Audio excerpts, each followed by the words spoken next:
మనందరం అదే రీతిగా నిలబడి అదే కాలంలో ఆరాధన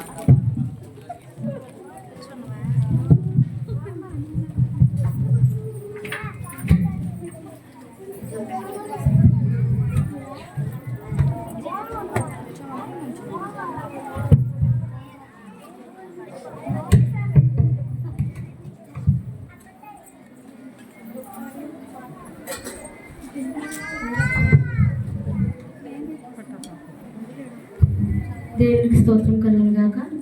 దేవుని ఆరాధించుదాము. దేవుడు ఆత్మ కనుక ఆయనను ఆరాధించువారు ఆత్మతోనూ సత్యంతోనూ ఆరాధింపవలెను. ఇది యెహోవా ఏర్పాటు చేసిన దినము, దీని యందు మనము ఉత్సహించి సంతోషించెదము. మన తండ్రి అయిన దేవుని నుండి, ప్రభు అయిన యేసుక్రీస్తు నుండి కృపా కలుగును గాక. ఓ ప్రభువా, మా పెదవులు తెరుము. తండ్రికి కుమారునికి పరిశుద్ధాత్మకును మహిమ కలుగును గాక. ప్రార్థింతుము. మా తండ్రివైన దేవ, నీ శక్తి వలన జ్ఞానము వలన సమస్తమును సృష్టించినందుకును నీ ప్రియకుమారుని మాకు రక్షకునిగా దయచేయడం ద్వారా ఈ లోకమును ఎంతో ప్రేమించినవని రుజువుపరిచినందుకును నిన్ను స్తుతించుచున్నాము. కుమారుడైన దేవ, మా అపరాధముల నిమిత్తము అప్పగింపబడిన నీవు తిరిగి లేచుట ద్వారా మమ్మల్ని నీతిమంతులుగా చేయటకు పాపము తప్ప అన్ని విషయములలో మా వలె చేయబడినందులకై నిన్ను స్తుతించున్నాము. పరిశుద్ధాత్ముడు అయిన దేవ, సత్యవంతులలోనికి మమ్మల్ని నడిపించి మా హృదయములలో దేవుని ప్రేమను కుమ్మరించినందులకై నిన్ను స్తుతించుచున్నాము. తండ్రి, కుమారుడు, పరిశుద్ధాత్ముడు అయిన దేవ, యుగ యుగములకు నీకే సమస్త స్తుతి మహిమ కలుగును గాక. ఆమేన్.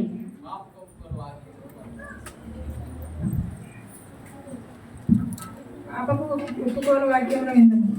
నేను లేచి నా తండ్రి వద్దకు వెళ్ళి, తండ్రి, నేను పరలోకమునకు విరోధముగాను నీ ఎదుటను పాపము చేసి తిని ఇక మీదట నీ కుమారుడను కుమార్తెను అర్పించుకొనుటకు యోగ్యుడును యోగ్యురాలను కాను. నన్ను నీ కూలివాళ్లలో ఒకనిగా పెట్టుకొనమని అతనితో చెప్పుననుకొని లేచి తండ్రి వద్దకు వచ్చాను. మనము పాపము లేని వారమని ఒట్టుకొని ఎడల మనమే మోసపుచ్చుకుందుము, మరియు మనలో సత్యం ఉండదు. మన పాపములను మనం ఒప్పుకొని ఎడల ఆయన నమ్మదగిన వాడును నీతిమంతుడును గనుక ఆయన మన పాపములను క్షమించి సమస్త దుర్నీతి నుండి మనలను పవిత్రులుగా చేయును. మనం మోకరించి మౌనంగా ఉండి మనల్ని మనం పరీక్షించుకుందాము.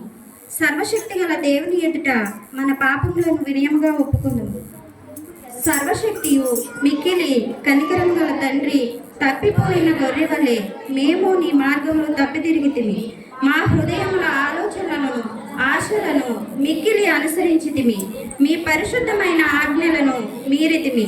మేము చేయవలసినవి చేయక చేయరానివి చేసితిమి. మాలో క్షేమం ఏమీ లేదు. అయినను మా ప్రభు అయిన క్రీస్తు ద్వారా నీవు మనుషులకు తెలియజేసిన వాగ్దానముల ప్రకారము ఓ ప్రభువా, పాపపీడితులమైన మమ్మును కరుణింపుము. ఓ దేవా, తమ తప్పిదములు ఒప్పుకొని వారిని కాయము, పశ్చాత్తాపడు వారిని తిరిగి చేర్చుకుము. మరియు మిక్కిలి కనికరము గల తండ్రి, నీ పరిశుద్ధ నామమునకు మహిమ కలుగులాగున మీవిక భక్తి, నీతి, సుబుద్ధులతో జీవించలాగున ఆయన నిమిత్తము దయచేయము. ఆమేన్. సర్వశక్తియు కనికరము గల దేవుడు మన సమస్త పాపములను క్షమించి వాటి నుండి మనల్ని విడుదల చేసి మన నడతను దిద్దుకున్నట్టుకు తగిన సమయము దయచేసి పరిశుద్ధాత్మయకు కృపయు ఆదరణయు మనకు అనుగ్రహించునుగాక.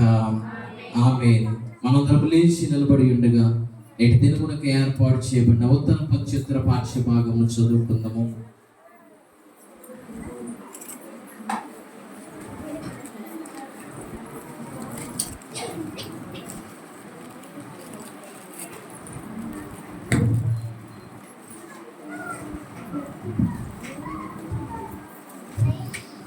ఉత్తర పవిత్ర పాఠ్య భాగంగా దావీదుకు రాసిన కీర్తన గ్రంథము 48 నుండి. ఉత్తర పవిత్ర పాఠ్య భాగంగా దావీదు రాసిన కీర్తన గ్రంథము 48 నుండి 48వ కీర్తన 148వ కీర్తన. యెహోవాను స్తుతించుడి, ఆకాశవాసులారా యెహోవాను స్తుతించుడి, ఉన్నత స్థలముల నివాసులారా యెహోవాను స్తుతించుడి. ఆయన దూతలారా మీరందరూ ఆయనను స్తుతించుడి, ఆయన సైన్యములారా మీరందరూ ఆయనను స్తుతించుడి. సూర్య చంద్రులారా ఆయన్ను స్తుతించుడి, కాంతిగల నక్షత్రములారా మీరందరూ ఆయన్ను స్తుతించుడి. పరమాకాశములారా ఆకాశముపై ఉన్న జనములారా ఆయనను స్తుతించుడి. యెహోవా ఆజ్ఞయగా అవి పుట్టెను, అవి యెహోవా నామమును స్తుతించునుగాక. ఆయన వాటిని నిత్య స్థాయిలుగా స్థిరపరచున్నాడు. ఆయన వాటికి కట్టడి నియమించును, ఏది దానిని అతిక్రమింపదు. భూమి మీద నున్న మకరములారా అగాధ జలములారా యెహోవాను స్తుతించుడి. అగ్ని వడగములారా హేమముల ఆగుడి, ఆయన ఆజ్ఞను నెరవేర్చు తుఫాను. పర్వతములారా సమస్తమైన గుట్టలారా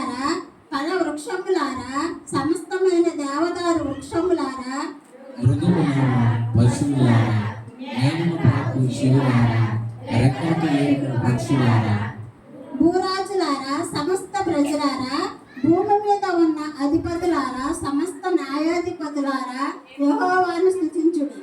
యవ్వనులు, కన్యలు, వృద్ధులు, బాలురు అందరిలో యెహోవా నామమును స్తుతించుదురు కాక.